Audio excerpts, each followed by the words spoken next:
All right, tonight we're going to break down a performance that just completely rocked the NBA. We're talking one player, one incredible night, and a franchise record just shattered. Let's get into the story of Kawhi Leonard's 55-point masterpiece. Okay, let's just start with the number that says it all, 55. Yep, that's how many points the Clippers' own Kawhi Leonard dropped on the Detroit Pistons. And believe me, that staggering number, it's really only the beginning of the story. And look, we got to be crystal clear about this. This wasn't just, a new personal best for Kawhi. 55 points, that is the new high watermark for the entire Clippers franchise. I mean, think about that. No player in their whole history has ever scored more in one game. Ever. So you're probably wondering, how on earth did he pull this off? Well, that's what we're here for. Let's really get into the anatomy of this masterpiece and see exactly how he just systematically dismantled that defense. Right from the opening tip, you could just feel it. Kawhi was in a totally different zone, a special kind of rhythm. ESPN called it an electrifying display, and that's the perfect word for it. He set the tone right away, and everyone knew, okay, this is not just going to be another Tuesday night game. But here's the thing. His dominance went way beyond just putting the ball in the hoop. Just look at this stat line. 55 points, sure, but also 11 rebounds, 5 steals, and 3 blocks. Wow. He wasn't just an offensive force, he was basically the puppet master of this entire game. And the efficiency, my goodness, it was just off the charts. He shot a blistering 17 for 26 from the field. He was practically automatic from the free throw line. Actually, his one and only miss from the line, it snapped this insane streak of 64 makes in a row. It just shows you he was relentlessly attacking from everywhere. In Detroit, they had absolutely no answer.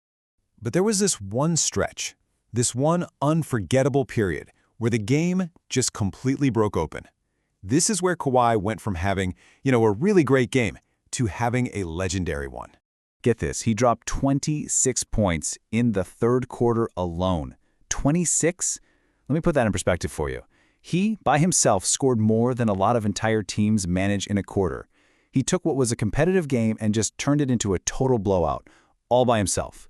A performance like this is the perfect definition of what we call a two-way player. That's someone who isn't just elite on offense, but on defense too. And that was Kawhi this night. He wasn't just scoring whenever he felt like it, he was a menace on the other end, just blowing up everything the Pistons were trying to do. Okay, so as incredible as Kawhi was, and he was incredible, he didn't do it completely by himself. So let's shift gears a bit and look at the supporting cast, because this really was a crucial team victory when you look closer. So yeah, Kawhi was absolutely the main event, but he had some serious help. James Harden came through with a huge 28 points, and the vet Nicholas Batum added 12. And that scoring was so important. Why? Because it meant the Pistons couldn't just throw everybody at Kawhi. They had to respect the other guys on the floor. And here's another layer to this. The Clippers pulled this off while being shorthanded. I mean, they were playing without their starting center, Ivica Zubac, for the third game in a row. That really forced the team's veterans to step up, and boy, did they. So to make up for Zubac being out, the Clippers did something really interesting. They rolled out one of the oldest starting lineups we've seen in a long time. 4 guys, 34 or older. It was like a chess move, right? They were betting on experience, on veteran savvy and execution to control the game's tempo. And you know what? That gamble totally paid off. This win made it 4 in a row for them. Now, don't get me wrong, the Pistons definitely fought hard. Cade Cunningham really turned it on in the second half, and Jalen Duren was an absolute beast on the boards. But at the end of the day, Detroit just couldn't hit from long range. And that balanced, overwhelming offensive firepower from the Clippers, it was just too much to handle. All right, so it was a huge night for one guy, obviously. But what does a performance like this really mean in the grand scheme of things? For the rest of the season? Let's zoom out and look at that bigger picture. And that's a fair question to ask, right? In an 82-game season, how much can one single night really matter? Well, a game like this has ripple effects, for sure, both for Kawhi's own legacy and for what the Clippers are hoping to achieve this year. I mean, think about it. For Kawhi, a guy whose career is already jam-packed with championships and finals MVPs, this night was a powerful reminder to everyone.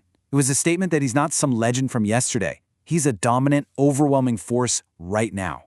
He just added a new career high to what's already a first-ballot Hall of Fame resume. So at the end of the day, this was way more than just another W in the standings. It was a statement. It put Kawhi right back in the conversation of the league's absolute elite. It gave the Clippers this huge shot of momentum, especially after they had kind of a rocky start to the year. And maybe most importantly, it was a massive warning shot to the rest of the league. And all of that leaves us with one big final question, doesn't it? This game reminded everybody what peak Kawhi Leonard looks like. So, if this is the guy the Clippers have heading into the playoffs, what's the actual ceiling for this team? Does this make them legitimate contenders? I guess we'll have to wait and see.